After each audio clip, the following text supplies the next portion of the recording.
India versus Australia के चौथे test का दूसरा दिन ख़त्म हो चुका है और पाकिस्तान का भी मैच आज था और दोनों मैचेस की जो पोजीशंस है ये पहले भी हो चुका है। ये हम पहले दिन के बारे में भी बात कर चुके हैं। पोजीशंस काफ़ी सेम है। पता नहीं क्या वजह है, इत्तेफाक है कि क्या, लेकिन आई थिंक इंडिया की जो इस वक्त सूरत हाल है ना वो ज़्यादा ख़राब है।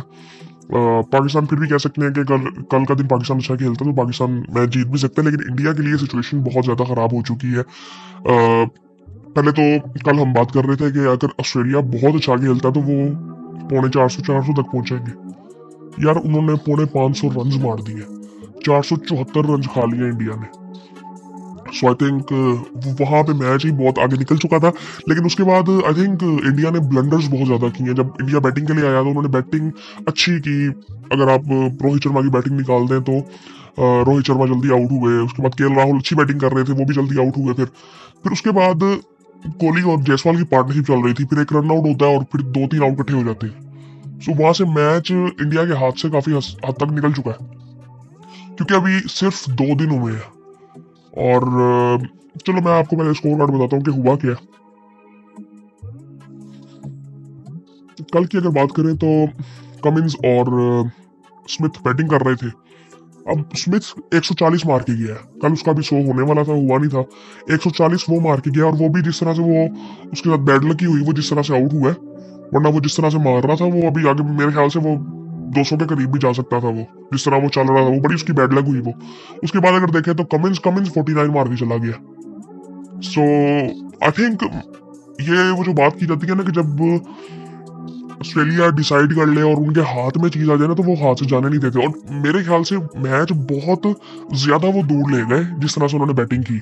49 उन्होंने किया, फिर नीचे से आके मिचेल स्टार्क ने 15 रन बनाए, पैथल लाइन ने 13 रन बनाए, हर करके उन्होंने 474 रन कर दिए और मैच वहां से बहुत दूर निकल गया था। अब उसकी सबसे बड़ी वजह ये थी, ये जो हम बात कर रहे हैं कि मैच दूर निकल गया था, उसकी वजह ये नहीं थी कि बैटिंग नहीं इधर की जा सकती, इधर बैटिंग की जा सकती है। लेकिन इंडिया की अगर बात करें तो इंडिया की तरफ से अगर बॉलिंग की बात करें तो बुमराह ने 4 आउट किए, 3 आउट किए जडेजा ने, 2 आउट किया आकाशदीप ने, 1 आउट किया वाशिंगटन सुंदर ने। सिराज ने कोई आउट नहीं किया। 122 रन उसने दिए 23 ओवरों में, 5.5 की इकोनॉमी है उसकी। उसके बाद तो फिर मुझे समझ नहीं आई कि ये चेंजेस हुए भी क्यों थे। पहले तो मैं एक चीज जो अब रोहित शर्मा की अगर पहले बात करें ना, रोहित शर्मा के बारे में लोग बात कर रहे हैं आज, और उसको जितना वो जलील कर सकते हैं वो कर रहे हैं उसको। बट आई थिंक मुझे लगता है कि वो उसके पास ऑप्शन भी क्या है।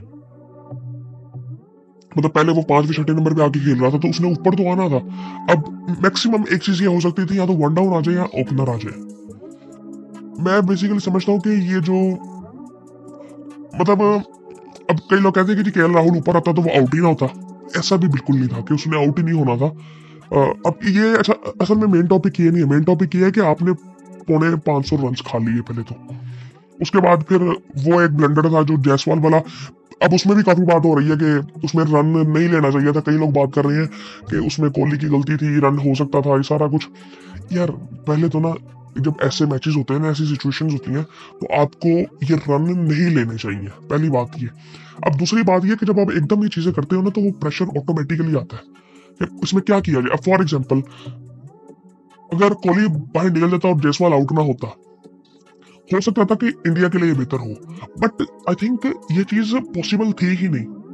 अब कोहली का जो एक्सपीरियंस है, उसकी जो परफॉर्मेंसेज रही है, ये चीज कभी भी होनी भी नहीं चाहिए थी। मतलब अगर आज कोहली ने आउट हो गया होता और वो जायसवाल खड़ा होता और कोहली बाद में क्या कहते हैं, बाद में जायसवाल सारा कुछ जो मतलब मैं तो ये तो नहीं कह सकता कि वो 474 की तरफ चले जाता इंडिया, ऐसा बिल्कुल भी नहीं था। बाद में लोगों ने बात ये करनी थी कि जायसवाल क्यों नहीं निकला बाहर। अब लोग बात ये कर रहे हैं कि जी उसकी गलती थी, रन हो सकता था, या ये रन लेना ही नहीं चाहिए था। मेरा ये मानना है कि ऐसे रन लेने नहीं चाहिए आपको, इतना रिस्क लेने की जरूरत नहीं थी। अभी टाइम बहुत बड़ा हुआ है।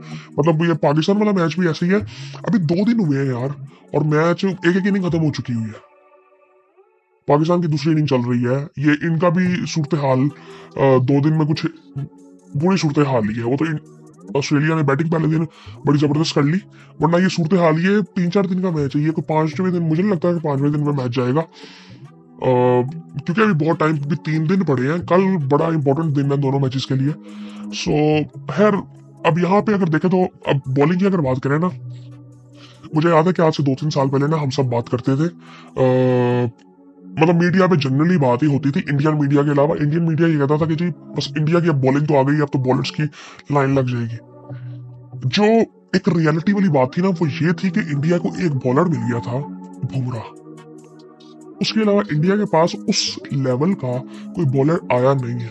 अगर इस वक्त बात की जाए ना कि जो बुमराह है वो ग्रेटेस्ट ऑफ ऑल टाइम, वो जो गॉट वाली एक डेफिनेशन इस वक्त किसी भी प्लेयर के लिए आप कह सकते हो ना, सो वो इंडिया की हद तक रह के आप बुमराह को कह सकते हो कि मतलब इंडियंस या इंडियन क्रिकेट की लेगेसी जो है वो ये नहीं है कि इनके फास्ट बॉलर्स बहुत अच्छे होते हैं। अगर मैं फास्ट बॉलर की बात भी कभी करूं तो मैं बात करूंगा, मैंने जो उस लेवल पे अगर देखा होगा तो उसमें भी वो एक ऑलराउंडर का नाम आता है, वो जो कपिल देव है, जो 1983 में वर्ल्ड कप जब जीते थे उस वक्त कैप्टन थे, उनकी बात आती। उसके बाद जो ये जहीर खान वगैरह ये अच्छे बॉलर्स थे, बट उनकी उस तरह से बात होती नहीं थी कि बॉलिंग, मतलब फॉर एग्जांपल इंडिया में बहुत से लोगों ने बॉलिंग स्टार्ट की होगी तो वो मोस्टली बात करते हैं कि कपिल देव को। जिस तरह हमारे यहाँ पे तो बहुत से नाम आ जाते हैं ना, भी वसीम अकरम को देखा, वकार को देखा, शोएब अख्तर को देखा, उसको देखा, वो हमारे यहाँ वो लेगेसी वो वाली थी ना। सो आई थिंक वहां पे वो लेगेसी कभी थी ही नहीं। लेकिन यहाँ पे इन्होंने कहना शुरू कर दिया कि वो सिराज ने ये शुरू कर दिया कि सिराज भी आपको मिल गया, आपको शमी भी मिल गया। शमी भी अच्छा बॉलर है, बट शमी, मतलब मैं शमी को बुमराह से कंपेयर कभी भी नहीं कर सकता। बुमराह एक अच्छा बॉलर इस वजह से भी है, एक तो मुझे लगता है कि वो, मतलब उसने जिस तरह से अपने आप को मैनेज किया, वो मेरे नहीं ख्याल से वो एक ही निकल सकता उस तरह से। एक तो उसका एक्शन बड़ा आई थिंक डिफरेंट है, जिसकी वजह से बैट्समैन को मुश्किल होती है। एक उसका एक्शन उसकी वजह थी, और एक उसने वो आई थिंक उस एक्शन के साथ वो स्पीड पे बॉल करता है, वो 150 में ही बॉल करता था। सीम स्विंग उसका अच्छा है, कंट्रोल उसका अच्छा है, इस वजह से वो उस लेवल पे चला गया। सो यहाँ तक सिर्फ बात रखे, उसके अलावा नहीं आपको कोई, मुझे एक लगता है अर्शदीप लगता है बेहतर बॉलर लगता है, बट बुमराह के लेवल का नहीं है यार वो। मतलब मुझे तो लगता था कि उसको टेस्ट में होना चाहिए वैसे अर्शदीप को, लेकिन वो नहीं है। ये बाकी जो है ये सब ये नॉर्मल बॉलर ही है, ये कोई नहीं है। सिराज की बात करते थे, सिराज को आपने जितना भी देखा, मैंने उसको जितना देखा है, उसकी विकेट जो है वो एंगल की वजह से निकलती है। उसका एक्शन जिस तरह का है वो एंगल बॉल का होता है, पिच की सपोर्ट मिले, और मोस्टली इंडिया के अंदर वो आई थिंक वो जो इंटेलिजेंस बुमराह के अंदर है ना, वो आपको किसी में नजर आएगी भी नहीं किसी इंडियन बॉलर में। बैट्समैनों की ये बहुत अच्छे बैट्समैन है, विराट कोहली, रोहित शर्मा, इनकी दुनिया फैन है। लेकिन आई थिंक वो जिस तरह से ये बातें 2-3 साल पहले चल रही थी, वो बहुत आगे लेके जा चुके थे बात। लेकिन अब वो रियलिटी चेक एक थोड़ा सा मिल रहा है। रियलिटी चेक क्या मिल रहा है? अभी ये आप 6 महीने पहले चले जाए, जब ये वर्ल्ड कप जीते थे, हम ये रोहित शर्मा के बारे में क्या बातें हो रही थी उस वक्त, विराट कोहली के बारे में आज क्या बातें हो रही हैं। सो ये जो मीडिया के आई थिंक ये फजूल सी बातें हैं ना, ये होनी नहीं चाहिए वैसे। खैर उसके बाद इंडिया जब बैटिंग के लिए आता है तो जायसवाल 82 करता है। अब अगर इंडियन बैटिंग भी यहाँ पे देखे ना, सो यार 164 इंडिया ने किया, 5 आउट है, उसमें से 82 रन जायसवाल के हैं। सो बाकी बैट्समैनों के बाकी 70-80 जो रन है वो बाकी टोटल बैट्समैनों ने बनाए हैं अभी। अब आपके पास खड़ा कौन हुआ जी? ऋषभ पंत और जडेजा। जडेजा भी ऑलराउंडर है। उसके बाद नीतीश कुमार रेड्डी ने आना है, वाशिंगटन सुंदर ने आना है। अब इन सब की ना कुछ लिमिट्स है। अब कल कोई जादू ही हो जाए कि ऋषभ पंत बहुत एक्स्ट्राऑर्डिनरी बैटिंग खेल जाए, अब ऋषभ पंत से उम्मीद तो की जा सकती है, बट ये ग्राउंड बहुत बड़ा है। जिस तरह की उसकी गेम है, मेरा नहीं ख्याल कि वो, मतलब उसको बड़ी सेंसिबली बैटिंग करनी पड़ेगी, क्योंकि टाइम बहुत ज्यादा है ना।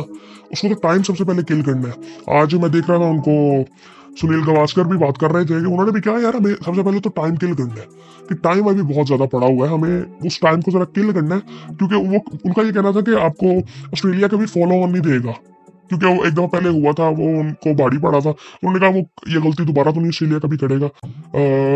मैं अगर ना भी करे, मैं उनकी बात से किसी हद तक एग्री भी करता हूँ कि ऑस्ट्रेलिया एक बहुत बड़े टारगेट के लिए जाएगा, जहां से इंडिया के हाथ से मैच बिल्कुल निकल जाएगा, और वहां से वो बस इंडिया को खत्म करने जाएंगे। और मुझे लगता है कि ये मैच बड़ा इंपॉर्टेंट है। यहाँ पे अगर ये जीत गए तो इसके बाद सिडनी में आई थिंक मैच है, और वहां पे भी आई थिंक फिर ये फेवरेट ही होंगे जो इस मैच में जीतेगा। और लेकिन ऑस्ट्रेलिया जिस तरह से खेल रहा है ना, आई थिंक मुझे नहीं लगता कि वो ये मैच अपने हाथ से जाने देंगे। खैर इंडिया की पोजीशन कोई इतनी खास है नहीं, बाकी आई थिंक क्या यार बात करें, वो अच्छा भला मैच चल रहा था जब जायसवाल और विराट कोहली खेल रहे थे। एकदम वो मैच ना इनके हाथ से जो निकले ना, सो आई थिंक अब रोहित शर्मा के बारे में काफी बातें हो रही हैं कि उनकी रिटायरमेंट बड़ी जल्दी आ सकती है। यार ये तो पहले ही होना था। मुझे इन दोनों का लग रहा है कि विराट कोहली भी और रोहित शर्मा भी, इन्होंने रिटायरमेंट तो लेनी ही थी। मुझे लगता है ये पूरी तरह से ना ये मेंटली तौर पर ड्रेन हो चुके हैं। क्रिकेट को इन्होंने जितना सर्व किया है ना, जिस लेवल पे सर्व किया है, आई थिंक चूस लिया उस चीज ने इनको। ये इतने ड्रेन हो चुके हैं कि ये वो प्रेशर जो इन्होंने हैंडल किया हुआ है ना, आप ये सोच नहीं सकते। लोग बात करते हैं ना, ये तो पाकिस्तान के खिलाफ हारे हुए मैच इंडिया जीता हुआ है ना, ये भी रिसेंटली भी 2-3 मैचेस आप देखें, ऑस्ट्रेलिया वाला एक देख लें, 1-2 मैच और थे यार, वो मैच बड़े मुश्किल थे। वो पाकिस्तान जीता हुआ मैच था जो कोहली निकाल के ले गया था। और वो आपको सिर्फ, हमें तो सिर्फ इतना लग रहा है ना कि वो उस दिन की बात होगी, नहीं उस दिन की बात नहीं है। वो चीजें आपकी जिंदगी में आपके साथ रहती हैं कि वो मेंटली आपको किस तरह से वो चूस लेती हैं, कि वो प्रेशर आपके दिमाग ने उस तरह से हैंडल किया हुआ है। सो वो जिंदगी में आपके साथ वो चीजें रहती हैं कि वो प्रेशर, हम देखें हमारी ना हर चीज की ना एक उम्र है। हमारी बॉडी की एक उम्र है, हमारे ऑर्गन्स की एक उम्र है, हमारे दिमाग की भी एक उम्र है, और एक हद तक वो प्रेशर मैनेज कर सकते हैं। सो आई थिंक ये सारी चीजें हमें थोड़ी सी देखनी चाहिए कि उसने उस लेवल पे इतना सर्व किया। मेरे नहीं ख्याल से किसी ने भी किया हुआ। विराट कोहली ने उस लेवल पे प्रेशर की जो बात है ना, वो जितना उसने आई थिंक वो झेला ना, वो किसी ने भी नहीं झेला। अगर आप इससे पहले क्रिकेटर्स की बात करें, मैं ये नहीं कह रहा कि विराट कोहली उनसे बेहतर प्लेयर है, मैं ये कभी भी नहीं कह रहा। वो क्यों? क्योंकि आज के टाइम पे, इसके टाइम पे, विराट कोहली का जो टाइम था, इस टाइम पे उस तरह के बॉलर नहीं थे। वसीम अकरम नहीं था, वो वेस्ट इंडीज की जो बॉलिंग पावर्स थी इतने लंबे लंबे, वो नहीं थे जिम। सो आई थिंक वो मैं उस तरह से कभी कंपेयर नहीं कर रहा। लेकिन जो प्रेशर आज है ना, सोशल मीडिया को आप देख लें कि सोशल मीडिया का प्रेशर बहुत ज्यादा है। मीडिया के प्रेशर से इदारों में फैसले भी होते हैं, पाकिस्तानी इदारों में तो होते हैं, ये दुनिया में, ये आईसीसी में भी प्रेशर होता होगा। हर इदारे में प्रेशर होता है मीडिया का, मीडिया का प्रेशर, ऑडियंस का प्रेशर, ये सारे प्रेशर की वजह से कई फैसले दुनिया के होते हैं। सो ये प्रेशर जो मतलब इस बंदे ने मैनेज किया हुआ है, आप इसकी सोशल मीडिया पे फॉलोइंग देखें भाई, नेक्स्ट लेवल पे है, नेक्स्ट लेवल पे है जो इसकी फॉलोइंग है जिस तरह की। I think even Rohit Sharma की भी, मैंने रोहित शर्मा के वो वाले देखे हैं, मैं जिस तरह ये क्रिकेट खेलता था, आईपीएल की आप देखें, मतलब एक तरफ धोनी की बात होती थी एज ए कैप्टन, तो दूसरी तरफ रोहित शर्मा की बात होती थी। अच्छा, रोहित शर्मा उस वक्त भी जब कैप्टन था ना ये मुंबई इंडियंस का, और इंडियन टीम में अभी ये कैप्टन बना नहीं था, और लोग बातें करते थे कि इसको कैप्टन बनाओ, ये करो वो करो। जब Virat Kohli as a captain, मतलब लोग उनको पसंद नहीं कर रहे थे, वो कह रहे थे कि एज ए प्लेयर ही खेले। अच्छा, मैं वैसे रोहित शर्मा के हक में भी उस तरह से नहीं था कभी भी। मुझे लगता था कि ऐसे प्लेयर को भी ना बस अपनी क्रिकेट खेलनी चाहिए और ये एक्स्ट्रा प्रेशर लेने की जरूरत नहीं है। बट वो लोगों ने कहा कि वो अगर वो मुंबई इंडियंस को 5 दफा जितवा सकता है तो वो यहाँ पे आके ये भी कर लेगा। मैं इसी से ये नहीं कहता कि ऐसा हो नहीं सकता था, लेकिन ना वो जिस तरह का वो प्लेयर था ना, आई थिंक वो उसकी बैटिंग की जरूरत थी। हमें दुनिया को देखने के लिए उसकी बैटिंग की जरूरत है। जिस तरह से वो बैटिंग करता था, उसके पास टाइम जो ज्यादा था, वो दुनिया को उसकी बैटिंग देखनी थी, उसकी कप्तानी किसी को नहीं देखनी थी, इवन किसी की भी नहीं। मैं इस वक्त बात करूं तो मैं, आप किसकी कप्तानी मतलब हम डिस्कस करते हैं, बाबर कप्तानी से हट गया, उसकी कप्तानी कभी भी डिस्कस नहीं होगी। विराट कोहली कप्तानी से हटा, उसकी कप्तानी कभी भी डिस्कस नहीं होगी। विराट कोहली की कप्तानी नहीं कभी किसी ने डिस्कस, उसकी बैटिंग करेंगे। रोहित शर्मा की कप्तानी को डिस्कस करेगा? नहीं करेगा। उसकी बैटिंग को डिस्कस करना है कि वो किस तरह का वो प्लेयर था। एमएस धोनी, अब उनको देखा एज अ बैट्समैन जाता था। मुझे याद है कि मैं पहले भी ये बात कर चुका हूँ। एमएस धोनी की जब मैंने स्टैट्स देखे थे ना पहली दफा, हम तो उनको एज ए कैप्टन ही जानते थे, यार क्या कप्तान है। ओ भाई, उनकी एवरेज ही 50 की थी उस वक्त। मैं भी वनडे की मैं बात कर रहा हूँ। सो मैं वो देख के हैरान था कि यार ये बंदा बैटिंग पे आता कब है। ये मुझे याद है मैंने बोला कब देखी थी, जब आई थिंक पाकिस्तान इंडिया गया था ये 2012-13 वाली सीरीज में, और उसके बाद भी ये नीचे से आके खेलते हुए मैं कहा यार ये बंदा 50 की एवरेज कैसे लेके बैठा हुआ है, ये तो बैटिंग करने आता ही नहीं है। क्योंकि हमने सिर्फ उनकी कप्तानी देखी हुई थी उस वक्त। ये तो बाद में हमने देखना शुरू किया कि यार वो उसने कैसे कैसे मैचेस खेले में। बाद में आईपीएल में कुछ इनिंग्स उनकी थी कि जिस तरह वो अभी रिसेंटली आई थिंक 1 साल पहले या 2 साल पहले एक इनिंग उन्होंने खेली थी आईपीएल में, कि वो 3-4 बॉलें खेलने हैं, 2-3 छक्के उन्होंने लगा दिए, सिर्फ उतने के लिए एज अ कैप्टन उनको देखा जाता है, एज अ लीडर देखा जाता है। उसके अलावा हमारे यहाँ पे जो बात होती थी वो इमरान खान की होती थी। इमरान खान के अलावा मेरे नहीं ख्याल से किसी की कप्तानी की हम बात करते रहे हैं। कभी हमने शाहिद अफरीदी को जिक्र किया है उसकी कप्तानी कैसी थी, अग्रेसिव था, ये था वो था। हम उसकी बैटिंग को देखते हैं कि उसने वो इंडिया वाला हमें मैच जितवाया था, उसकी बैटिंग को देखेंगे, और है वो बॉलर। हमने उसकी बॉलिंग को कभी उतना अप्रिशिएट नहीं किया। सो इसीलिए हमें देखना चाहिए कि हम क्या चीज को अप्रिशिएट करेंगे। इसलिए मैं रोहित शर्मा की वैसे उस हक में उस वक्त नहीं था, लेकिन बाद में मैं ये नहीं कहूंगा उसने कप्तानी अच्छी नहीं की। कप्तानी तो उसने अच्छी की है, और कप्तानी करना ना, ये मेरे ख्याल से ओवररेटेड भी बहुत ज्यादा है। आपको कुछ ज्यादा, मेरे ख्याल से एक जिम्मेदारी बिल्कुल होती है, सारा कुछ होता है, लेकिन आप ज्यादा करके ना लीडरशिप को खराब कर सकते हो, बेहतर नहीं कर सकते। आपको कुछ ना जो बेसिक चीजें हैं ना उसको ठीक करना होता है, जो नॉर्मल चीजें हैं। हम लोग अब जिनकी कप्तानी हम बात करते हैं ना कि कप्तानी गलत है, जिससे ना बाबर की कप्तानी की बात होती है, अब उसमें क्या बात होती थी, एक डिसीजन मेकिंग की बात होती थी, जो बेसिक चीजें थी ना, जो हमें टीवी पे देख के पता चल रहा है कि यार इस सिचुएशन में ये करना है, वो बेसिक चीजें या तो आप करते नहीं हो या तो बहुत ज्यादा करते हो, कि यहाँ पे ये आ क्यों गया। इस वजह से बात होती थी। विराट कोहली की भी कप्तानी को क्यों लोग जिक्र नहीं करते उसका, उनको एज ए बैट्समैन ही लोग देखना चाहते हैं। हालांकि उनके टाइम पे ऑस्ट्रेलिया में 2 दफा इन्होंने हराया, फिर भी नहीं बात करते लोग कप्तानी की, उनकी बैटिंग की बात होती है। सो इसीलिए आई थिंक मैं अगर बात करूं तो अभी मीडिया में बहुत चीजें चल रही है, मुझे नहीं लगता कि मुझे ज्यादा बात करनी चाहिए। और ये 2-3 टेस्ट मैचेस हैं, आई थिंक बड़े इंपॉर्टेंट टेस्ट मैचेस हैं इंडिया के लिए भी, और आई थिंक दोनों टेस्ट मैचेस बड़े इंपॉर्टेंट चल रहे हैं और एक दूसरे के लिए बड़े इंपॉर्टेंट है, क्योंकि इससे इंडिया को भी फर्क पड़ेगा पाकिस्तान वाले मैच से, और ऑस्ट्रेलिया को भी फर्क पड़ेगा, और साउथ अफ्रीका तो खेल रहा है, उनको तो फर्क पड़ेगा ही। सो आई थिंक बाकी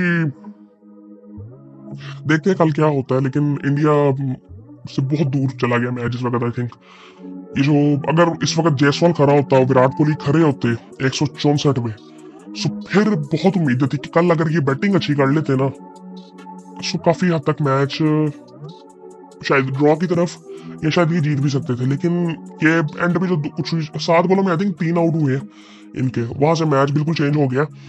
बाकी आई थिंक कल देखते हैं कि कल ऋषभ पंत क्या करता है, जडेजा बाद में फिर, यार बहुत दूर मैच निकल चुका हुआ है आई थिंक। और मुझे इस वक्त ना इंडियन टीम इस वक्त ऐसी, मतलब हम, मुझे याद है 2-3 महीने पहले बात क्या कर रहे थे कि इंडियन टीम किस लेवल पे है, आज बिखरी हुई लग रही है टीम, इनकी बैटिंग स्ट्रॉन्ग नहीं लग रही है आज। इसीलिए मैं ये कहता, अब इसका मतलब ये नहीं होगा कि इनके प्लेयर्स अच्छे नहीं है, प्लेयर्स अच्छे हैं यहाँ पे। अब ना मुझे लगता है कई चीजें ना ज्यादा ट्राई की गई हैं। अब ये जब वनडे सीरीज हार गए थे श्रीलंका में जाके, अब ऐसी अजीब सी चीजें हो रही थी कुछ पिछले कुछ टाइम में, पता नहीं अब ये मैनेजमेंट इनकी चेंज हुई है उस वजह से है या किस वजह से है। मुझे लगता है कि कुछ ज्यादा करने की कोशिश में ना आई थिंक चीजें खराब हो रही है, जो कि पाकिस्तान क्रिकेट में बहुत ज्यादा ही होता है। अब पिछले कुछ 1-2 महीने से हम देख रहे हैं जरा थोड़ी स्टेबिलिटी नजर आ रही है, लेकिन ये होती है ये चीजें। और इसीलिए, और ये मुझे लगता है कि रियलिटी चेक ना सिर्फ इंडियन क्रिकेट के लिए नहीं है, ये इंडियन मीडिया के लिए भी है, कि आपको ये चीजें देखनी है। क्योंकि आपने 1.5 महीने पहले आप इंडिया को कहाँ पे ले गए थे, आपने पाकिस्तान की क्रिकेट खत्म कर दी थी, आप दुनिया को आंखें ऐसे दिखा रहे थे कि जी हम जो फैसले कर देंगे बस वो खत्म। आज ये सारी चीजें इंपॉर्टेंट है। ये हम लोग कहते हैं ना कि ये सारा कुछ होता नहीं है, ये सब कुछ एक दूसरे को पता चलता है। मीडिया पे जो कुछ होता है प्लेयर्स को पता होता है, उन तक ये बातें पहुंचती हैं कि मीडिया में क्या चल रहा है इस वक्त, और ये सारी चीजें ना एक दूसरे से जुड़ी होती हैं। सो बाकी आई थिंक अभी ये टेस्ट मैच अभी कल देखते हैं कल क्या होता है, लेकिन पाकिस्तान का कल बड़ा इंपॉर्टेंट दिन है। उसके बारे में फिर दूसरी वीडियो में बात करते हैं पाकिस्तान के मैच में क्या हुआ। बाकी देखते हैं इंडिया कल क्या करता है और ऋषभ पंत किस तरह की बैटिंग करता है, और मुझे ऑस्ट्रेलिया को कल देखना है कि ऑस्ट्रेलिया क्या करता है। बाकी आई थिंक फिर आपसे बात होती है।